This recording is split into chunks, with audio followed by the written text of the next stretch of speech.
As a matter of truth, Kir has won, directly or indirectly, in a bad way or in a good way. He has won. And all these oppositions that are outside here, even those that are fooling the rope, are doing it for the sake of fooling.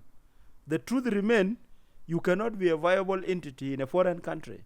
How do you change things inside your country when you are in the neighboring country? Correct. We need to be inside Juba, like my brother has mentioned. And if there is a change that we need, we can do it there. Lack of political space and all this, it is more lacking when you are even outside. This is my personal opinion. I'm not a government official of South Sudan. If it was up to me, South Sudan would have shut down the oil and joined the war. That's the best opportunity to claim our territory, because Sudan will never be the same again, the one up there. Yeah? The marginalized South Sudanese now, which are not us, now the new South, which is the Nuba Mountain, the Blue Nile, and those side of Darfur, will never live together with the Arabs with the Islam Arab in the north. Neither will they ever be part of our country together with us. Now, what is the best alternative? The best alternative would have been the only thing that is holding us, that Arab is using to hold us down, is the oil. Shut the oil down, make an agreement with the country that can help you with some money, and then join the war. Tell the RSF that one, we knew this war, we want a Jilish, we want a BA, unconditional demand of these places. Or we go there with our forces, station them there. There's a theory in political science. It's called give war a chance. And I always say Rwanda is not a successful country because they are smarter than others. Rwandan, they become most successful after they have gone to the valley. They have killed themselves till they say, no, let's create a system to protect ourselves from ourselves. Learning the hard way. Now, they came together because they don't want to go where they go. South Sudan need to go to a darker place for people to know that now things have to change. If it cannot go like that, if you still hope that the UN will bring money, well, the organization will bring money, America will bring money, you will never move an inch.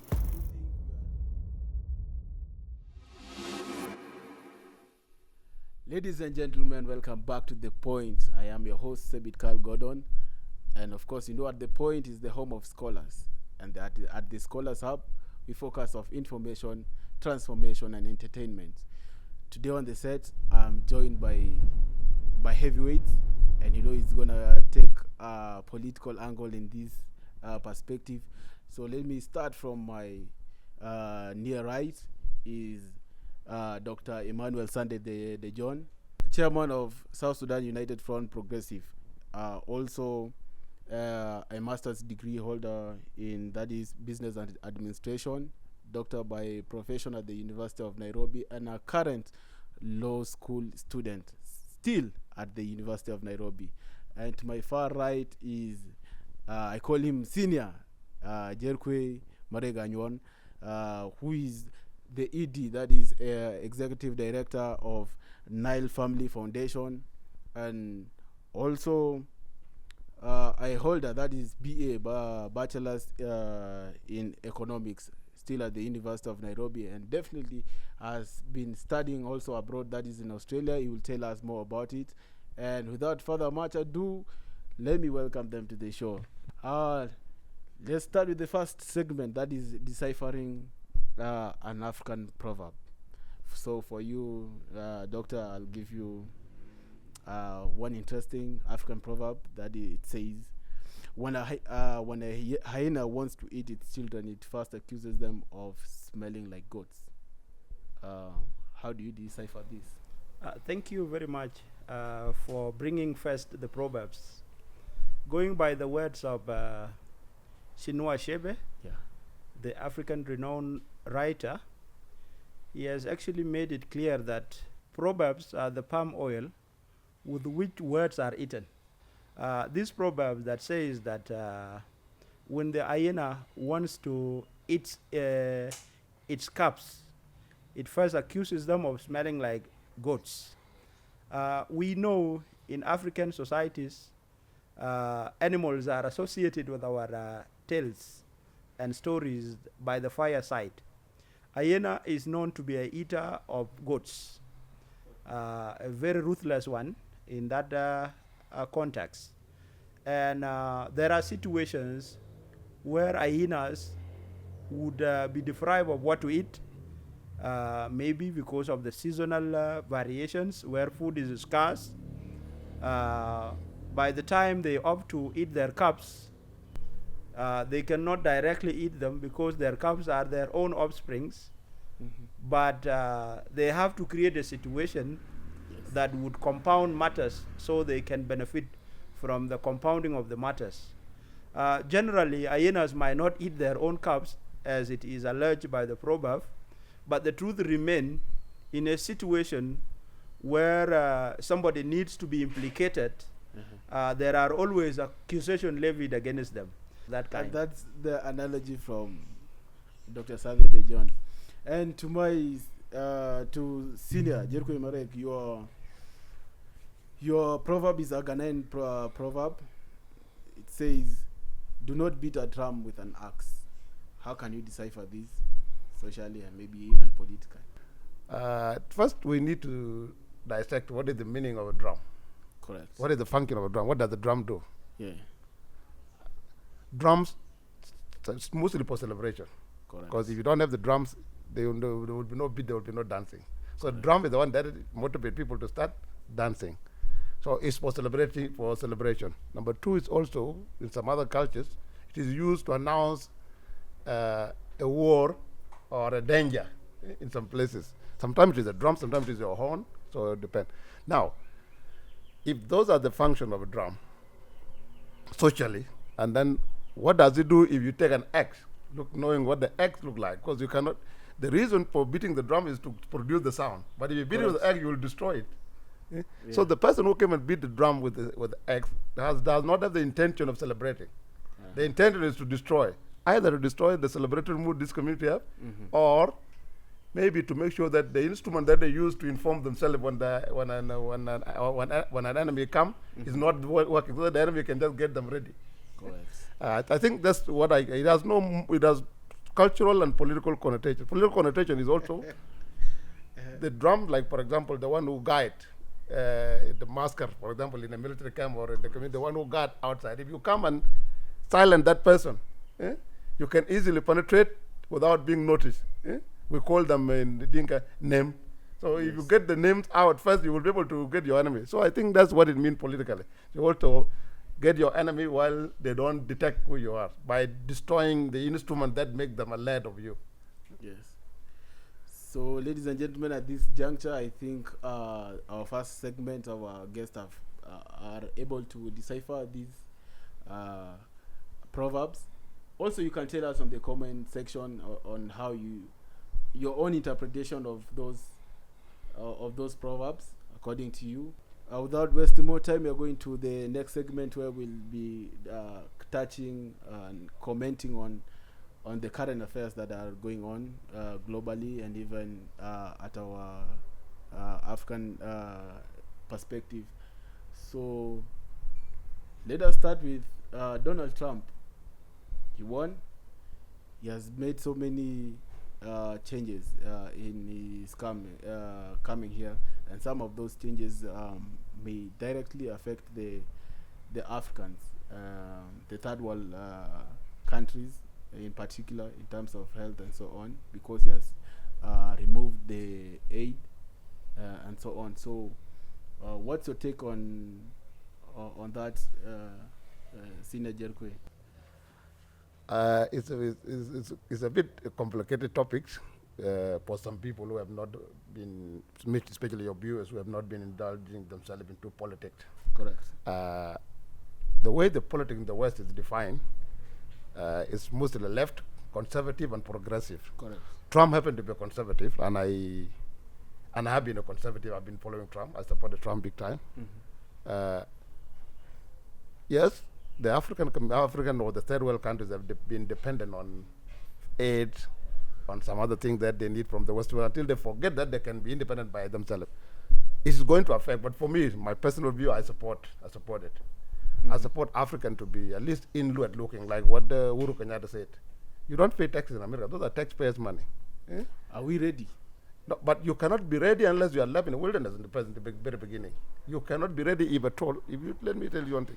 I cannot go and fetch for water if I know that if I don't get them, Carl will come and give me some. I need to have no hope for any support for me to pick myself up. Eh? But if I have hope that somebody will give me something, I won't be able to move. So that means, for example, if Kenya here, they will say, okay, if they, like I've saw it, has been talking about it for the last 2 days, the money that meant for HIV/AIDS have now been taken. Now the Kenyan government or the Minister of Health is trying hard to make sure that no matter what, at least something will be got, something that they were not willing to do. Correct. They were already reluctant. Now they're going to cut some from this one, cut from there to put it there. It will become a priority now. So to some extent, it will affect a lot of countries. And to a larger extent, some people will start to become more independent of themselves. Another part that Donald Trump win is good for me. The progressive left that was running the government in the Western world, the Democrat, the Labour Party, and the rest, they were encouraging some ideological cultures that are not African. So these aid that you're talking about were conditional. You were told you don't leave the LGBTQ to have their freedom. You're not getting this aid. And those are not our culture.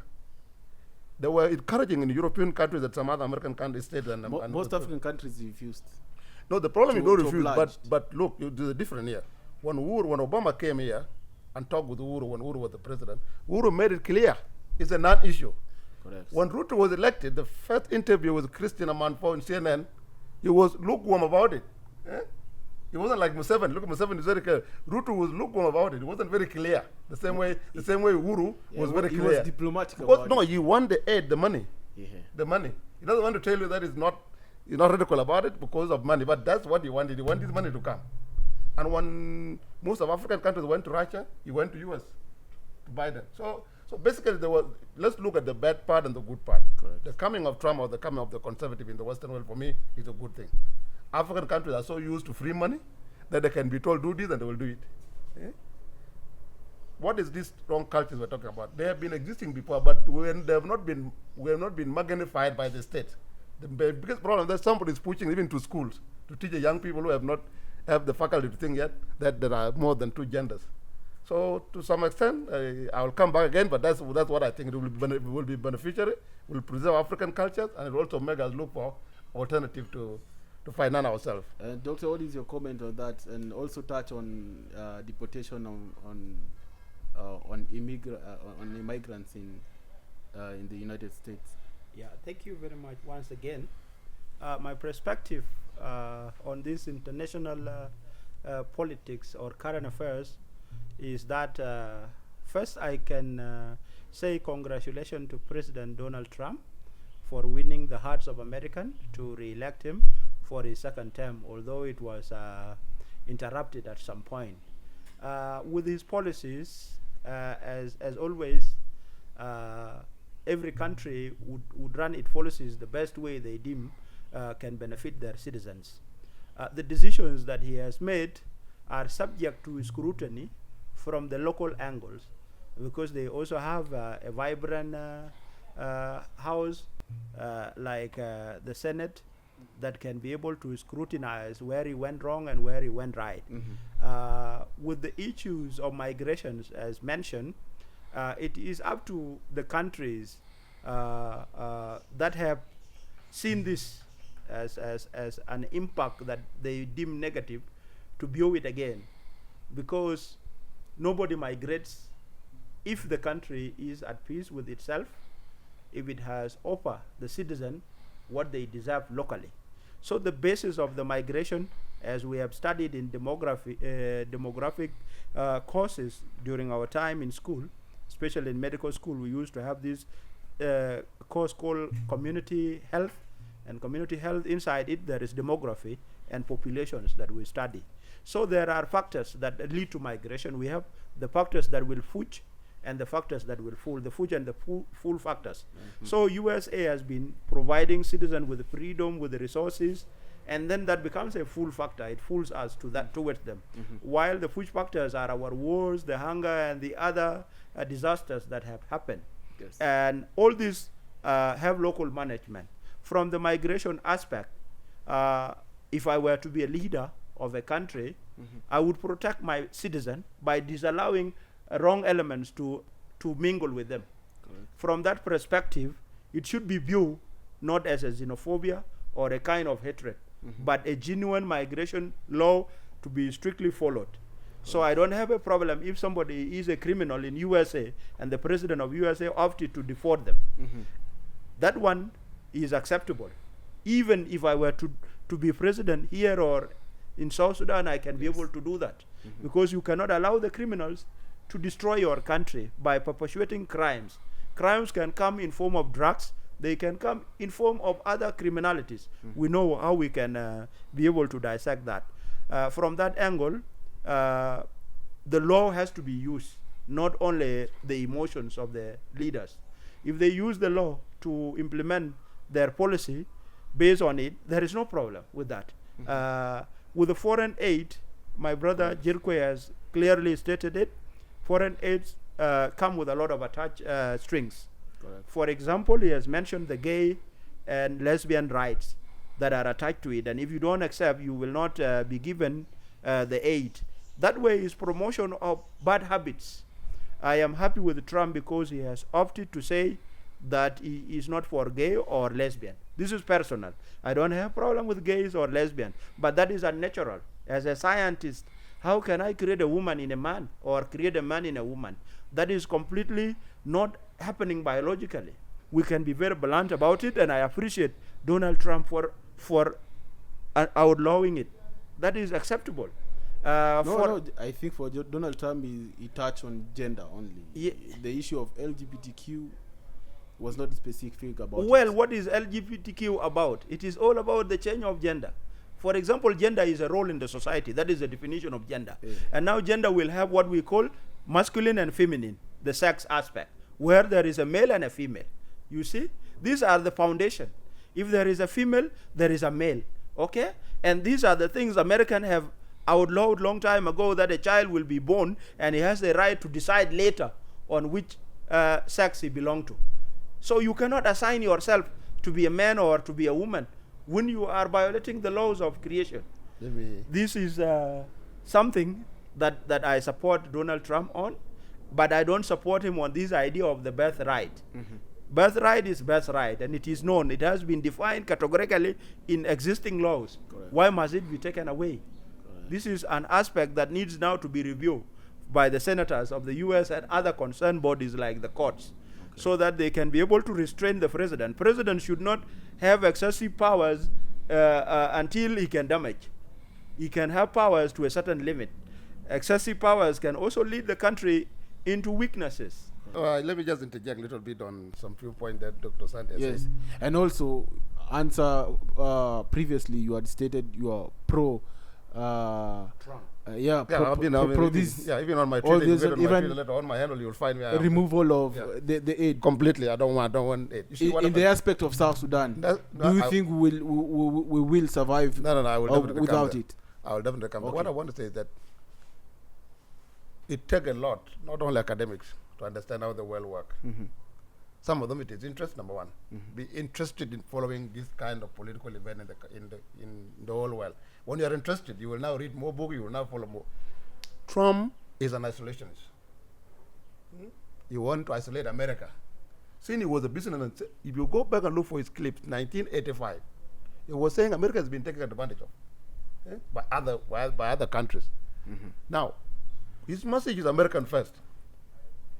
The other day, when he went to California, there's a regulation that your house is burned and the fire has finished burning, and you are told by law, by the government, not to go into your house and clean it because you need a permission which will take 18 months. Safety. What? No, what safety? Safety first. No, forget. Let's go. So when he came there, he said, "Okay, what do they want? When you go in and clean the house, you need a mask. Right. Can you not buy as a governor to get the people to clean that and get them those ones? Do you have to wait for a permission? The reason is, I want to use it to go and give the contract to my own people who support me in the election to be the one to do the cleaning. But as a government, you're not doing. So Trump is a more action man. Number one is he wanted to isolate America from the rest by becoming America. And it's not Trump alone. First World War, I will not remember which president was there. They decided to keep away from the First World War to make America strong first. When the Second World War came out of their own isolation, they isolated themselves and put their own thing in order. They became now more powerful to go and help become more of a world class or a superpower. Now America has gone down, according to Trump. America need to come back, build itself properly. There are a lot of homeless, like in California. Every street, everyone was living on the street. That is not. The money that you are giving, like the 50 million that Biden was about to give last week, to go and buy condom in Gaza. $50 million. This is proven. This is something that was supposed to be passed. So Trump is saying this money, let's get back and put them in the country. Now, in the context of South Sudan, we have failed ourselves. Because we are not being fed now. I mean, we are being fed now. A lot of people are being fed by UN, by international organizations. That is our own making. When we inherited that country in 2011, after 2005 peace talk, we got oil money, billions of dollars. We mismanaged them. There's a theory in political science. It's called give war a chance.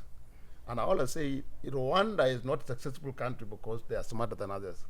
Rwandan, they become most successful after they have gone to the valley. They have killed themselves till they say, no, let's create a system to protect ourselves from ourselves. Learning the hard way. Now, they came together because they don't want to go where they go. South Sudan need to go to a darker place for people to know that now things have to change.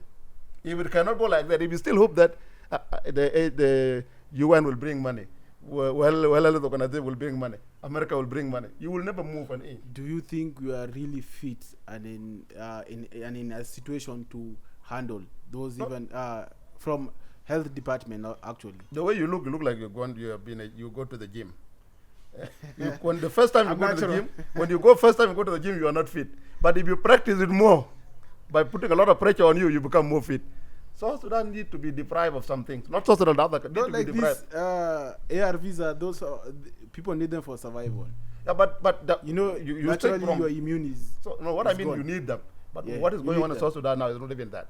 Even the basic campaign, like doing a radio like this one and talking about public health, nobody's talking about it. If you go to Atalabara in Juba, I went there myself. You see young people who came out from the UN camp. The level of prostitution, the level of HIV. There's a lot going on. Yes, with those numbers. There's a lot going on. So if you look at this money that Trump has withdrawn, probably that's very small. You need a lot of personal responsibility as a country. Let me move to the other one that you talk about the deportation. Let me tell you, I've gone to the Western world. I live in, I think after I've gone to Australia and live in Australia, I have a different perspective now of people going to another country than staying home. Let me tell you one thing.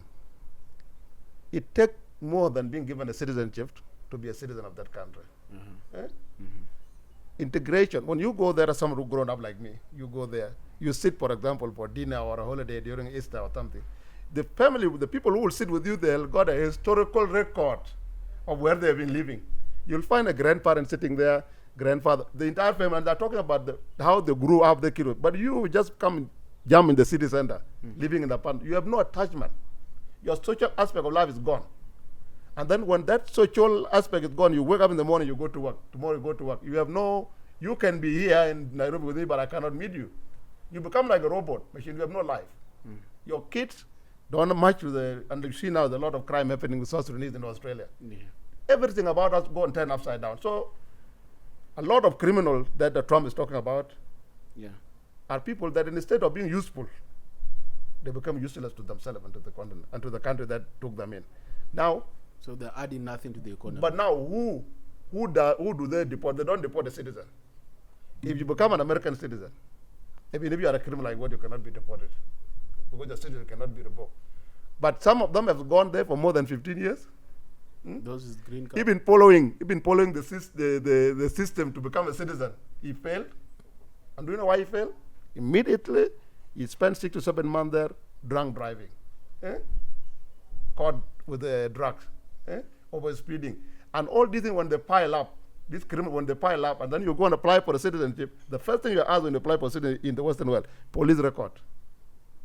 And all those small minor things, including most of our women, most of our men, because of cultural changes, when they interact with the women and they fight, that one is called women abuse. You become automatically unwanted. Yes. So some of these people are there, and I went to America in 2010. They live under the bridge. South Sudanese homeless are there.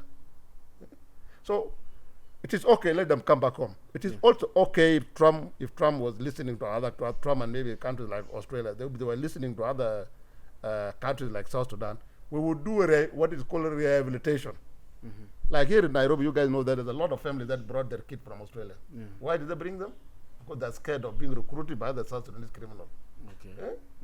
So that means there's no usefulness being there. I think we need more time to talk Further about on that. Yeah. So basically, I agree. South Sudan will have difficulty with the withdrawal of some of this drug, but it will teach us a good lesson to be self-reliant. What do you think of the situation in Congo? That is for you, Dr. Sunday. The M23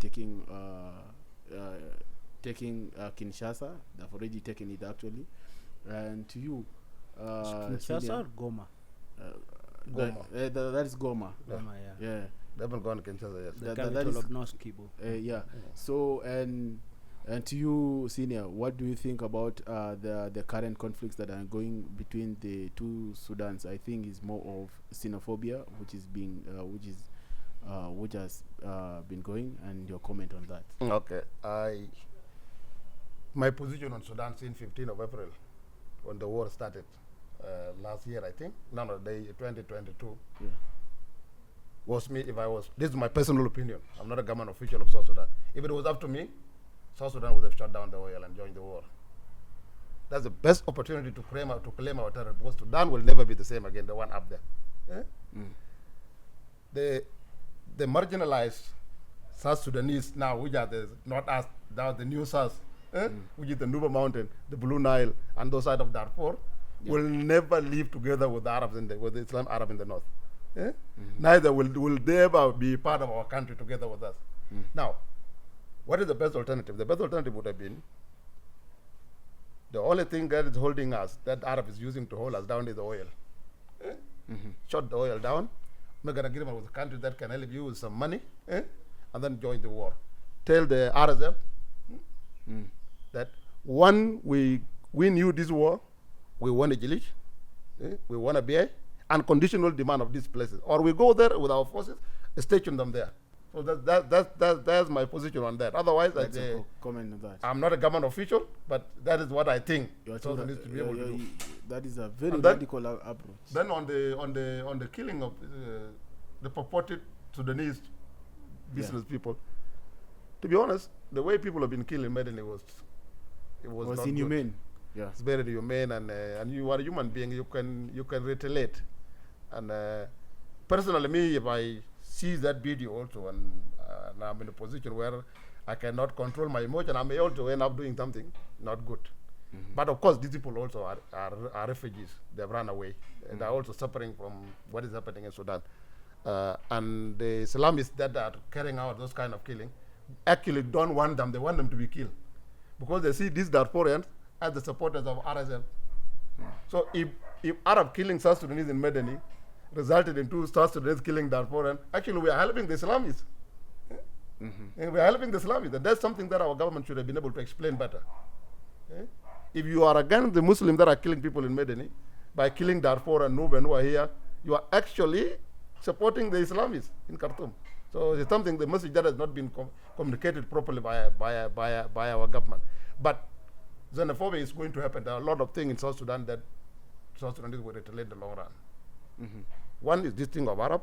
Number 2 is the domination of our business market by Ethiopian, Eritrean, and all the other foreigners. So there will be a lot. If the government is not coming out with clear laws on how and communicate how these people should coexist together, it is easy if you walk in the street in Juba to feel I am suffering and these foreigners are enjoying. It's a common feeling. Correct. Plus the time bomb of the children, I'm sorry to add this one, which is not part of the children that have been taken to the UN camp. Let's say you went to UN camp when you were 10 years old in 2013. How old are you now? And you come out and you have no future. When something like that happens, they are the first one to take up and loot.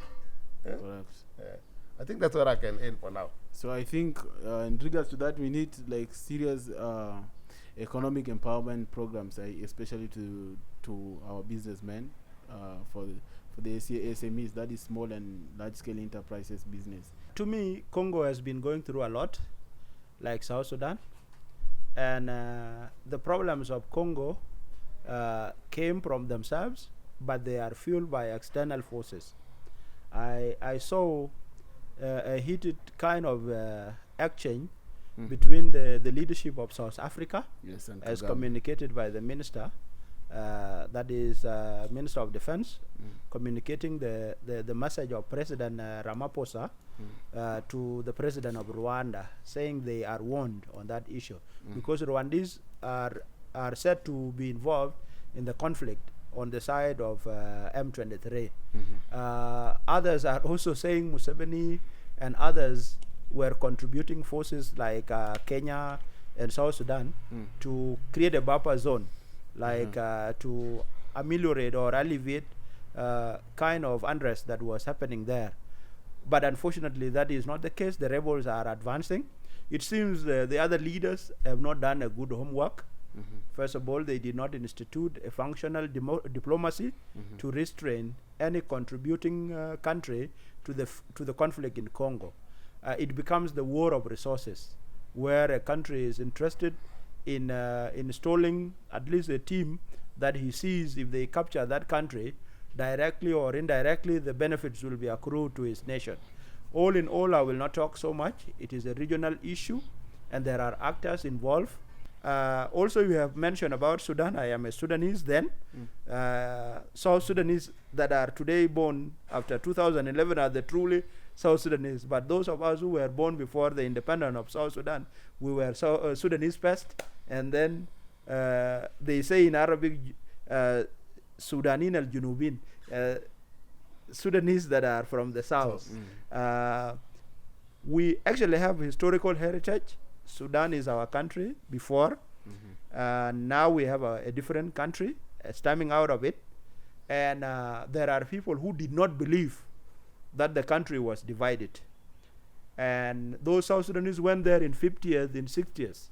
They live in towns, big ones like Medani, Jadarif, and other parts of the White Nile like Kosti, Kenana, and Ravek itself. These people found themselves as citizens of the South because they came from the South. But from their life, they know nothing about the South. They actually were there because the country was one and citizens had a choice of where to live. Now, the Islamic fundamentalists decided to kill them after they recaptured Medani from the rapid support forces. The killing that was instituted is not a new thing to us Sudanese who were in the liberated areas and who were witnesses of the war that was taking place between the North and the South. It is Islamic fundamentalist way of killing. You kill an enemy in an open, in a humiliating manner to inflict the psychological impact and also create fear. It is likened to terrorism in that manner. So what was happening is not xenophobia. Xenophobia from its definition can be racial, but it is more of economic aspect, because the people who are locals would be fearing foreigners, not because they are coming to kill them, but they think they would take over their opportunities. But these are locals that have been there. They have been the producers of even the wealth of Sudan. For example, if you go to today to a place called Al-Jadarif. Al-Jadarif is like the agricultural center of Sudan. They produce simsim, they produce groundnuts and other crops. And the workers there are people from the south mainly. And these people are contributing positively to the economy. They have their families there, they have their children. And you just come and slaughter them like goats. That is completely unwarranted and it is unacceptable from the perspective of the neighborhood. If Sudan believes that South Sudan is a neighboring country that they benefit from, and that they also abide by the humanitarian laws and international laws that govern the safety of people across the borders, they were not supposed to do that. They would have gathered them in one place and tell the government of South Sudan, your citizens are here. What is it that would be done with them? Now it will be up to the government of South Sudan to decide so. As we may say, there are so many people in South Sudan from the north. There are Arabs that are typically not true Arabs, because the true Arabs who were in Omdurmanat, you know, when I say Omdurmanat, Omdurman is one area, but it is divided into a number of sections inside there. Who, the residents of Omdurman and the proper Khartoum, that are not the Chanti areas, the likes of the residents of Kafuri area in Khartoum, did not come to Juba. They have gone to the Arab world because they have the wealth of this world. They flew to Egypt. Others have gone to Saudi Arabia, to the Middle East, Bahrain and other countries for safety. But those ones that have spilled over to South Sudan could be regarded as middle-class citizens of Sudan who can sustain themselves professionally or who have run away with little resources. Those people, even if they were to be killed, the pain will not be inflicted on Buran. 90% of also those who own shop in South Sudan existed before Sudan entered into crisis. They existed there because they were marginalized at the peripheries, like my brother Jerkuei has mentioned. They are Darfuri citizens, they are the Nubian, and Nubians contributed to our welfare. They fought for South Sudan. Yusuf Kouamaki and his brothers were there, the likes of Adam al-Hilwa. So they supported us. These are the people we are not supposed to wake up and because we have seen our brothers being killed inhumanly, then kill them too. We will be hurting ourselves because they are our brothers. And that is why they incline to our territories. Number two, they are our neighbors. They are the ones that border us. When we put their blood in our hand, whatever that we want at that border will be radicalized by the center that these were the people who kill you. From this angle, we are not supposed to go to them. I know South Sudan is a country that has already been affected by war, and it has actually gone down economically, given the recent turn of events with poor management of the resources and also the stoppage of oil temporarily based on the conflict. People are hungry. That is something that cannot be denied. But hunger should not make you loot somebody that is innocent. You see, hunger is said to be a push force that can push you to do something wrong. You see, in Tongmonjang, they say that you can steal, you can rob, you can do things that are not commensurate with your values. And this, I am grateful that there was also a retention by the government. We give credit when it is necessary, but they should have released a stronger statement to send the message to Khartoum that we are not here to kill this citizen, but what you are doing there is also wrong. So from that angle, I think I will not dwell so much on the international politics because much is to be done inside, locally in South Sudan. As we are going back to now locally, because we will be touching on some serious topic, that is the Tumaini initiative. Your party is one of the holdout groups that is being engaged currently in talks for peace purposes. So before that, let me plug my people with one of the sponsors of today's show, that is Abilene Cozy Stay. This is some really good apartments in the suburbs of Kileleshwa. For your BNB purposes, you can just book them. They have an exquisite, like the 1 bedrooms. We have the 2 bedrooms, all fully furnished and at affordable rates, actually the industry rates, and you can contact the number on the screen below for your booking. And also, even at booking.com or even at BNB, you'll find the Abilene Cozy Stays apartment. So back to you, Dr. Sunday De John. The Tumaini initiative was formed actually, or maybe it was initiated by our president, that is His Excellency President Salva Kiir Mayardit, to engage the holdout groups that to try and talk to them and maybe negotiate a deal on the table so that they return back to Juba, the capital of South Sudan.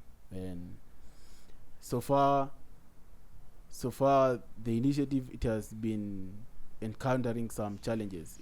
It has been collapsing, resuming, collapsing, and resuming again, but the talks are still on the table. As the chairman of the chairman of South Sudan United Front Progressive, that is SAF Progressive, what's your how do you think the talks are going? Well, thank you for that. When the Tumaini process was initiated, it was not truly a new initiative.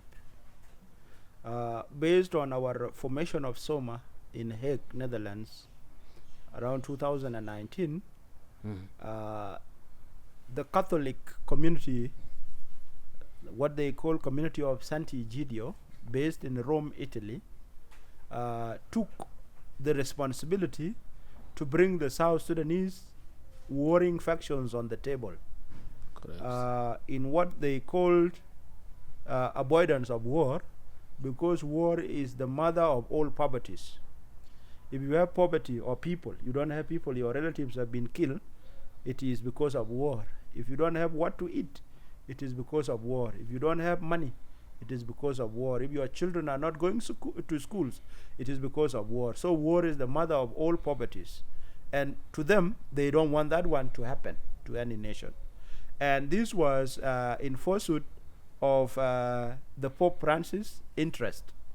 Pope Francis invited the leaders of the Republic of South Sudan, starting from President Salpa to the number of vice presidents, those of Taban Dengai, Mama Rebecca, to Rome, Italy. And he ended up giving them the message of humility as he knelt to kiss their feet. That thing did not end there. There were agencies who saw it and that were ready to engage the South Sudanese. So Tumaini is actually a continuation of Rome process. The Rome process was initiated, leading to the resolution, what we call Rome resolution, that is to stop the warring parties from engaging in direct war on an agreement called cessation of hostilities, and also to commit to the path of peace. And that one was ongoing, but it was affected first by the coronavirus outbreak, and later by the circumstances that are more political than the normal circumstances. And then now a group here in Kenya, supported by South Sudanese, and a group in Juba team up with the interest of moving that peace process to Kenya so that Kenya can take over where those in Rome were handling it. And that is exactly what Mathema UL did, jointly with others in Juba. And they made President believe that it would be right to move the process from Rome to Nairobi. So when the process was moved to Nairobi, the talks were started at Ole Serene. A number of organizations were invited, but General Thomas Cirilo Sakwa did not accept the invitation because he cited that this region is not safe. They have extradited people with contrary opinion to the governing sectors of the neighboring countries. So we cannot accept, when we know the case of Agri, Idri, and Wandong Samuel that were extradited from Nairobi to Juba. So he refused. And now it remains as Pagana Mom, brought in by Gerald Malong jointly, and some of us were also brought through an organization called SUNA. So this SUNA, SOMA, and other groups were engaged at Ole Sereni from May last year, and the talks were based on 4 agenda, but those who were compiling what was discussed were either lazy or not interested in doing the right thing, opted to copy-paste the existing agreement in the country. And in a sense, the holdout groups are not Pagan, the holdout group are not Malong, because I was with Malong. We found it up together, and that is the time the agreement was getting signed. So we were not part of the RRC, so we cannot be called holdout group. Pagan is part of the FDs, and FDs were represented in that agreement, and they went to Juba just because of his personal reasons. For example, the top seat of the FDs was designated to a woman, and Pagan is not one, so he opted to remain outside for that reason. And Thomas Cirilo was the true holdout with other 3 parties. The NAS of Thomas Cirilo, the NDM, PF of Emmanuel Ajawin. There is also the remnants of Honorable Bakasoro, they call it SSNMC, and also another group called UDRM. Those ones were called an alliance that were again under the engagement of Ismail Wise. That is where we also got engaged. So the Tumaini first phase went well, but Pagan and Malung decided to chase away other oppositions from it. And the previous government delegation decided to accept that. And I was the victim, together with other 3 parties. We were asked to leave the peace forum when we truly wanted to have peace with the government of South Sudan. When we asked this, the mediators told us, exactly by the deputy chief mediator, Mohamed Ali Guyu, that the peace process belongs solely to Pagan and Malong. The rest they can invite, the rest they cannot invite. And that was the reason why we sent messages to the president of South Sudan to make it clear to Kenyan that his love for peace is not limited to two individuals. It is for all South Sudanese that have a contrary opinion, and that we have to put our country in order. To say the least, I can easily say President Salva wants peace, but those who see peace as a way of acquiring resources and position do not want others to participate in it. Let me cut you short. Sine, it seems like you wanted to make a burning comment. What I would want to say is that I very much don't know more about Tumaini, like he knows it in detail because he's it. Yeah. But my point is to the opposition. Yes. The group of those of Pagan and those of Malong. You know. Also him. He's in the opposition. He's in the opposition, but I'm talking now the guys who have taken over now, that the one in negotiating. It is good to have inclusion. The president made it clear. We want everybody in Juba. Why other people, again, mediators and those of Pagan fighting others not to join, I don't know. But what I'm trying to say is this. These leaders have been leaders in a little bit like this. And the mess that we are in South Sudan, they are party to it. From the time we came, CP, who was Pagan? Pagan is the very senior person in the SPLM, Secretary General of the SPLM. I mean, people are being named after him. There are kids called Pagan now in Lagos State when he went there in 1980s.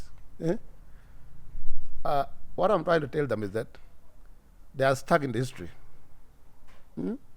That we were commanders, we fought for this, we did this. That is not what an upright South Sudanese citizen want now. A kid born in 2002. Machakos Protocol was signed in Machakos by Salva Kiir in July 22nd, 2002. It's now 23 years. You tell him I fought in Kurmuk, I fought in Torit, I fought in Ye. It is not all he wants. All he wants roads, he wants good education, he wants health. He wants the things that you were telling me before that the American is taking them away. Now they need those ones. And where have the money gone to? It is the very people now who are still dragging the country back with the illusion of the past that want to still deny the country that chance. My suggestion to most of them, when I meet them, I said, let's go to Juba. You are even old and tired. Let's go to Juba and give time to the rest so that young people like you and others can now get a chance. We are now mid-40s. We're being written off by their action. We may not be able to do something for our country because you guys are coming. Yes. And you are coming without direction. The only thing you hear from us is wars and fight. So my suggestion to them is that they should go to Juba. There is the security guarantees is what they need from the government. If you want a position, you wait for election. Are you on the same? Exactly, that is the right point. These people are the ones who brought us to the rebellion in the first place. And they are now interested to go to Juba and leave us here. We are not competing with them. If there are things that they think we don't need to touch, we still need guarantees that we go to the country. I am a doctor. I can be able to help South Sudanese from the medical perspective. I am also, from medical perspective, there are two things a doctor should do. One is the curative aspect, alleviate suffering by diagnosing and treating the people, prolonging their life. That is one help. Another function of a doctor is to teach. I am capable of teaching the next generation of doctors. And at the same time, I am a useful citizen. I work in the media, I work in other sectors based on the availability of that job at that particular time. That is the dynamic. But these are being obstructed from going to the country. And President Salva has made it clear, as he has mentioned, that all South Sudanese should not be left outside. They have to come home through the peace process. You know very well there are three ways of ending the treason. Okay? Anybody that has rebelled against the government, whether with the arm or without arm, is a rebel. Considered as a committant, an offender in terms of committing a crime called treason. This treason can be, one, removed on you through the court. That is the constitutional court. When they have tried you and they found you are innocent, you're not guilty. That way, you will be acquitted. Another way of removing it is through the clemency of the president, where a president would sit down and write, so and so and so have been pardoned. They have to come to the country. That is called the amnesty. The third one is the peace agreement. Having known that we can sit down as sons and daughters of the same family, we can easily resolve our issues and say we have an agreement, it is done. These things have not been done to us, and we are being blocked from the peace process on counts that we have not killed people. Do we have to kill our fellow citizen so that we become better people? No, to me, I don't see it as a right thing. So if the Kenyan mediators are unwilling to mediate with others, except Malong and Pagan, then South Sudanese delegation has to call us. We can talk with them. Correct. It is a matter of creating, even in your environment here, Kwalmanyang can sit there and we can sit here, and we talk and we find a resolution. Correct. As a matter of truth, peace is of necessity now and not tomorrow. And those that are denying others are in illusion. Why would Pagan be very adamant at denying others participation in the peace process when he wants peace himself? If people were to be accounted for, he would not even go back to the country, because he has been stealing money from the perspective of his secretariat, the SPLM, including the investments of Bibasel and other SPLM investments. He has taken money directly, leading to the conflict between him and Arthur Akwen. He was involved in the money that disappeared at the early stage, the welcoming money that was given by Sudan. All these can be brought together and they can damage him. But now he's saying they are not allegations. Those are alleged. They are not. Okay, an allegation requires an intervention from the court. We can substantiate. Pagan is the one who negotiated the oil deal, and he put the money that goes to Sudan, roughly $34. And if we sell our oil per barrel is $50, we give Sudan 34. How much will you remain with? And how much will you give to the oil companies? These are people who have actually affected our country directly.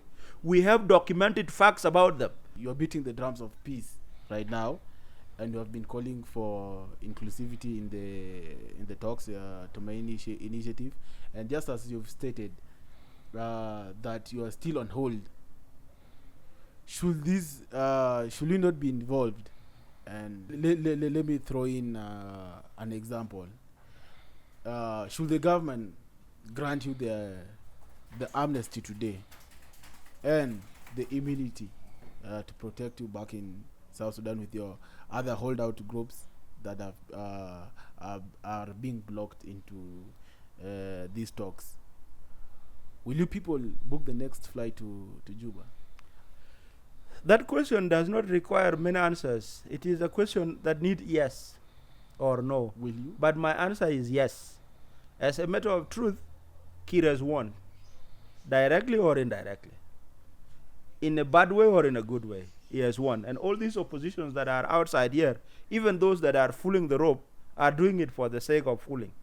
The truth remains, you cannot be a viable entity in a foreign country. How do you change things inside your country when you are in the neighboring country? Correct. We need to be inside Juba, like my brother has mentioned. And if there is a change that we need, we can do it there. Lack of political space and all this, it is more lacking when you are even outside. Okay? Those who blame Riek Machar that he is sitting quietly in Juba are those who are just talking for the sake of talk, and those who have not tried. In Arabic, they say, if you want to know, lo derti arif, matasal al bi'arif, asal al jarrab. So if you want to know, don't ask those who know. Ask those who have tried. So as we are practical example, we have tried. I have gone to the butchers of South Sudan, putting soldiers there. I have also sat down in Nairobi critiquing the government of South Sudan, but the impact is very minimal. Okay? The impact that is desired, the positive impact, is very minimal. So when you are with Salva Kiir, sitting near him like Malong used to be, he gives you all his power. You look at him as a weak man. By the time you fall back and his powers remain with him, he is the strongest man you can admit to. So President Salva has won in a very peaceful manner. He has not sent people to come and kill our lives, but he allows us to be there to do our thing until we fail. Eventually, these are a group of failures trying to deny their counterparts in participation. So if we are given the alternative, Tumaini is just a pitching ground. Correct. It is used by the mediators to source money from the international community to augment their bank accounts and also to say they are peacemakers. Correct. As peace is peace, what is it that we want from Kir? It is him allowing us to be in our country and disallowing those that would want to harm us from doing the job. Correct. That is what the much we want. After all, if you have become a rebel, you are an enemy of the government.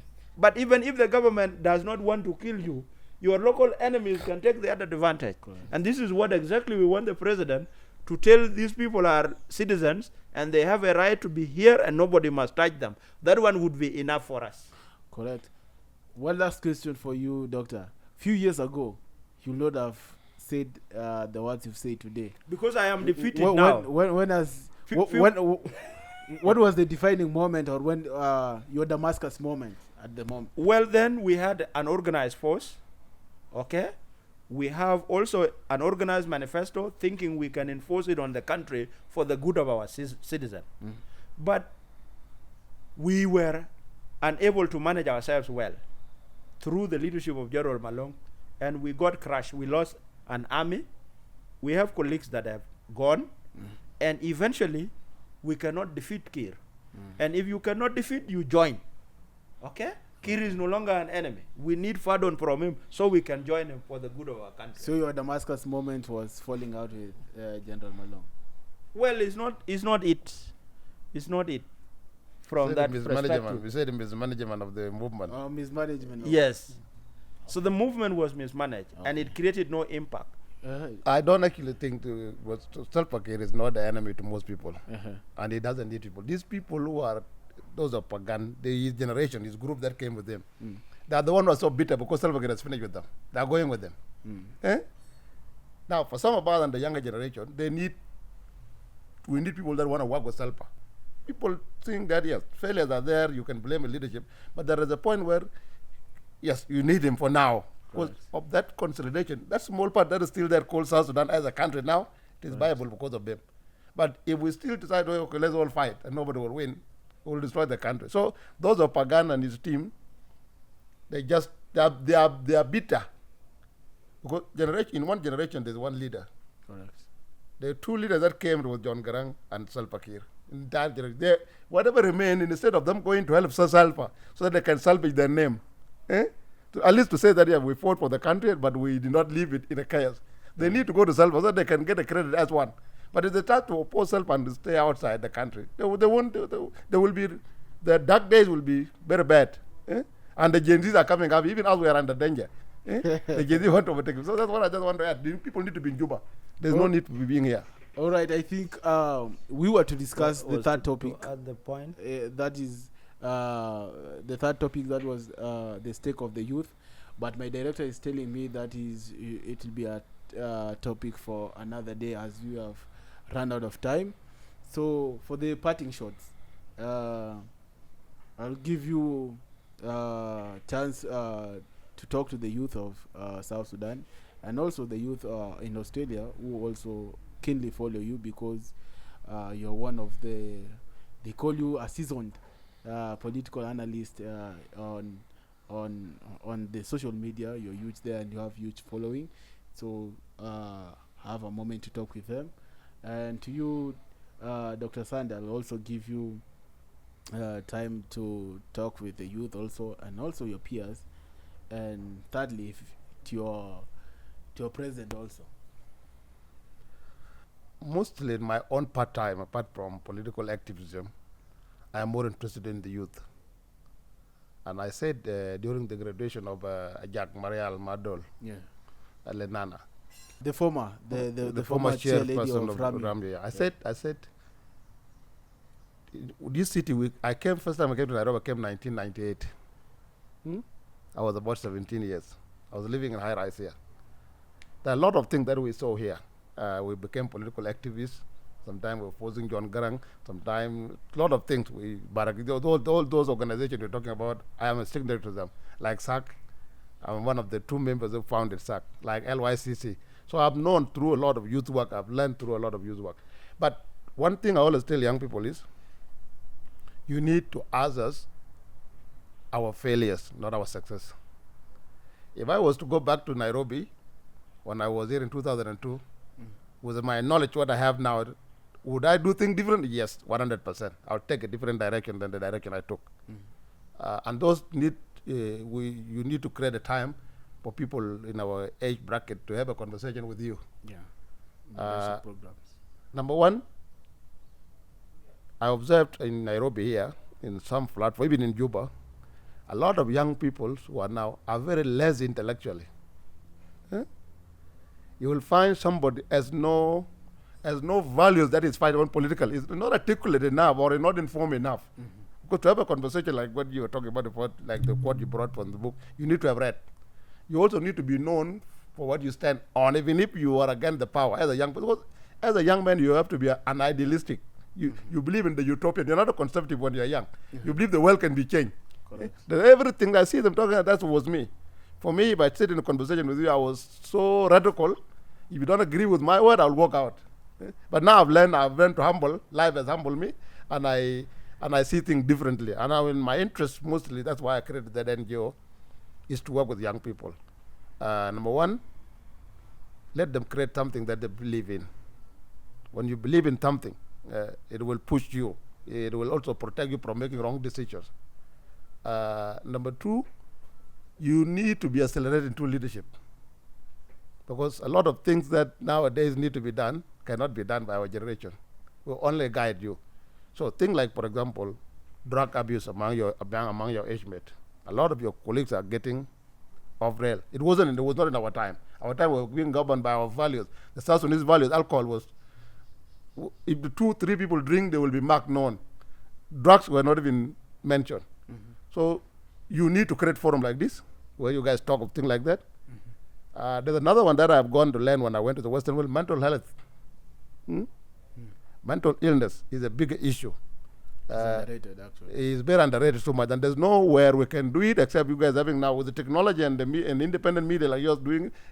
We can talk. We can bring a panel of tomorrow, young people tomorrow here, and me and Sunday here. Then we have a crossfire. We bring 6-7 of them. We talk. They ask. We debate things to the youth also. Let me tell you, Sunday now has got many degrees and is continuing. I have one of my degrees, but let me tell you, at a certain age, when you reach the age of 40. Or 40 something, and you still have no family, and the real life shifted in, you start to do what somebody started doing at the age of 20. You come home in the evening, the degree cannot jump out from the wall to go and welcome you, but you have your baby.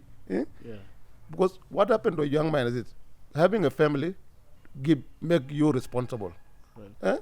It make you not important anymore. There's something more important than you. That if you stay outside in a bar and it is late about 10 and your daughter or your son is waiting at home, you want to go and play with them before they sleep. That will protect you from being taken away by wrong. So I would encourage young people also to consider. Because not everything will work out perfectly. But when you have a family, it will direct you from others. Youth in Australia, the reason I created that NGO and I'm actually registering on a community-based organization here. I'll give you more details. It's called CBO, yes. It's called Aussie Care, Australian Care. I'm registering it here because South Sudan is a bit Australian. I'm saying you do it here for South Sudanese that have come from Australia to here. It will not be limited to South Sudanese only. It will be, I wanted, if you believe in our values, you can join. But I am telling this age bracket, between the age of 20 to 25, especially young men, you need to pull up. If you want, as a young people, to understand international politics, get it. If that's what you want, get into it and read, understand them. Understand what the white people, what are the regional politics are, so that you can be, when you're put on a citizen TV and you articulate, when you know how to write, and you know how to speak, then you are a powerful human being. Correct. Because you can write your ideas down and you can say them openly. But this emotional outburst is not very intellectual. Thank you very much. The much one would say is not there at this stage, but we can tell our youth that our country requires our collective effort. I want you as young people to understand that tribalism has already caused us, and we are victims because of our tribal identities. There are some of our colleagues that have died just because they come from certain communities during the war of 2013. That thing should not repeat itself. We have to accept ourselves as citizens of one country. Young people should reject tribalism. They should embrace education. If you read from the scholars like Dr. Ben Carson, He has written a book. His book number 2 is called The Big Picture. In The Big Picture, there is a chapter called Education, the Great Equalizer. Education can equalize you with anyone. At our current standpoint, with your knowledge, with your ability to reason humanly, you can be able to interact with anybody in the world without shame or fear. Because if they were to talk about economic theories, what theory don't you know? And this is the same economy is what we have studied. Education can empower you, not necessarily to know more, but to do things differently. Coming to the political aspect of our country, those of us who have joined politics, the politics of South Sudan is not mature. It is the person who takes you from your comfort zone that will tomorrow betray you and turn against you. As you go into politics, watch out for the clues of following a leader that will only want to damn you and destroy you at this young age as Gen Zs or millennial. We have to be vigilant from that angle. When the politics come also, those of us who have joined politics without looting the country have known how it bites. If you see the arrogance of the people who say today they are fighting with Kir, it is simply because Kir has denied them more opportunities to loot the country. And then they become bitter enemies by using the resources they have already stolen to destroy the country more. So let the destruction of the country stop. It is easy. It can be stopped. It is just the acceptance of the citizens that you can live within your means and without destroying the neighbor. Nuer are not your enemies. You did not create them in South Sudan. You found them, they exist there.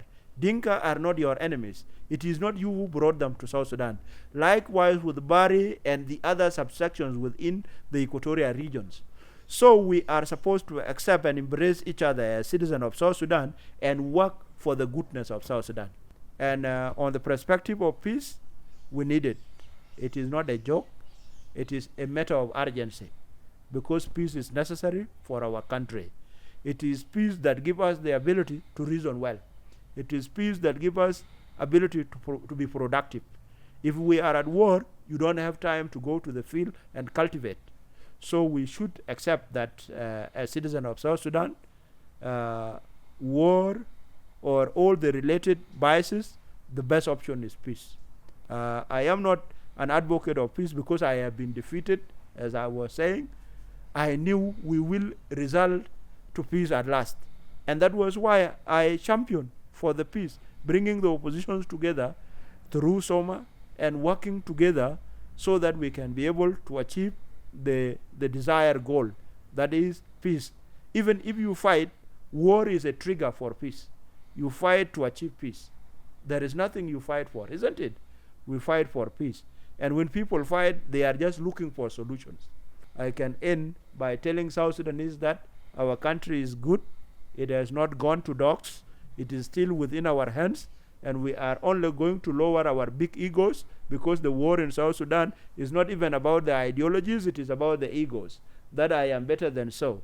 Son of so and son of so are not important than me. All those are primitives and they are backwards. We have to leave them and focus that our country is for all of us. And like the American president said, what is it that we can do to it? Let each be given a chance to contribute to the welfare of his own people. Thank you. So, ladies and gentlemen, it can't get deeper than this. And definitely, where for deep conversations is the point, the home of scholars. And at the Scholars Hub, we give you the opportunity to interact and give out your thoughts with like-minded individuals. As we come to the end of the show, we'll big up to Bilenko's State's apartment, Airbnb, like business here in the suburbs of Kileleshwa in Nairobi. So book with them for your long and short-term stays in Nairobi. They have very affordable rates and they have best of services and amenities in that apartments. So I have been your host.